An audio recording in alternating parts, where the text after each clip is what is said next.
دوسرا کام کیا ہے؟ ان اشعار کو سن لیجئے، دوسرا کام اسی کے اندر شاعر بتا رہا ہے۔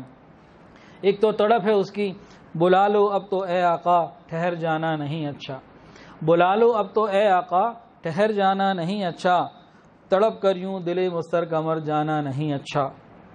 اور آگے مقصد بتایا، ارادہ ہو مدینے کا تو عشق نبوی پیدا کر، ارادہ ہو مدینے کا تو عشق نبوی پیدا کر، تعلق نہ ہو جن سے ان کے گھر جانا نہیں اچھا۔ آج ہم دنیا میں کہاں جاتے جن کے ساتھ ہمارا کوئی تعلق ہوتا ہے؟ جن کے ساتھ کوئی تعلق نہیں ہوتا ان کے گھروں میں نہیں جاتے۔ کون ہم میں سے جاتا ہے جسے کوئی تعلق نہ ہو، کوئی لینا دینا نہ ہو؟ ہمارے لیے دروازے کون کھولتا ہے؟ جہاں تعلق ہوتا ہے۔ نبی علیہ السلام کے ساتھ جو تعلق بنانا ہے وہ کیا تعلق ہے؟ بہت قیمتی حج عمرہ کرنے کا معاملہ کہ بڑی اچھی سیٹ ہمیں ملے اور ہوٹل بڑا اچھا ہو، یہ نہیں ہے۔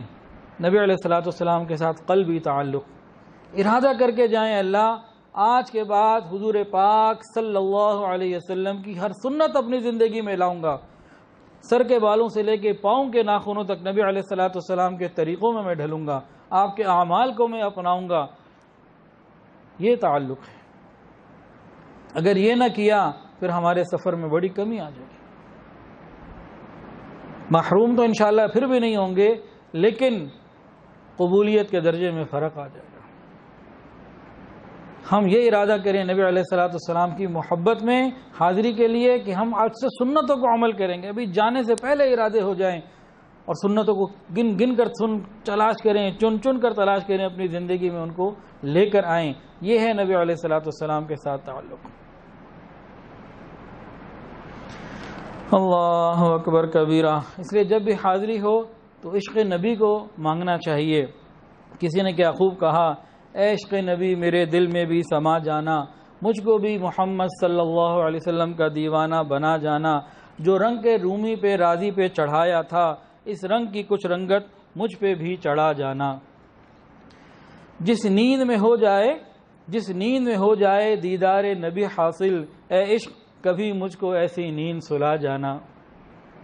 دل کی تمنا تو ہونا اللہ، آج ہم اس زمانے میں پیدا ہوئے ہیں، تیرے محبوب صلی اللہ علیہ وسلم کو اپنی ظاہر کی آنکھ سے نہیں دیکھ سکے۔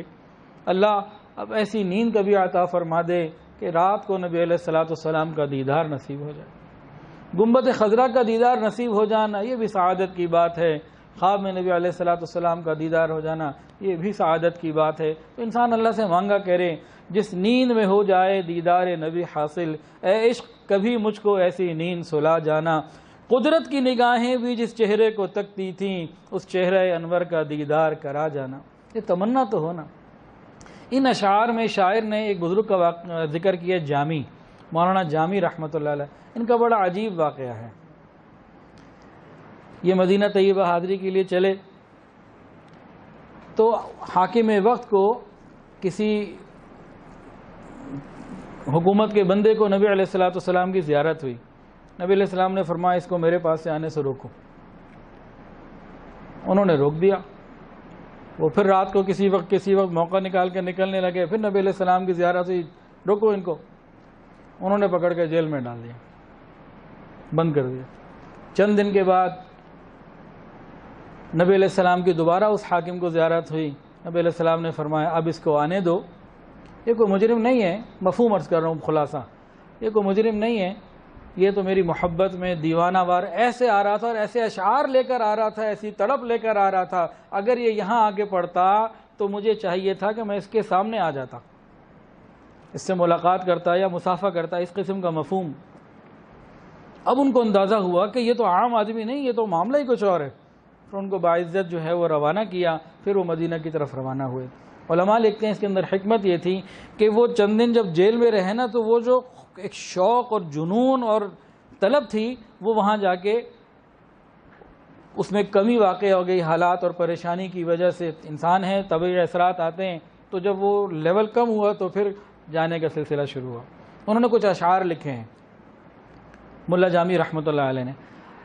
مولانا انس یونس صاحب، مفتی انس یونس صاحب بہت مشہور ہیں، جن کی نعتیں ساری دنیا میں مقبول ہیں، انہوں نے بھی اس کو مولانا جامی رحمۃ اللہ اشعار کو باقاعدہ پڑھا ہے اور انٹرنیٹ کے اوپر اویلیبل ہے۔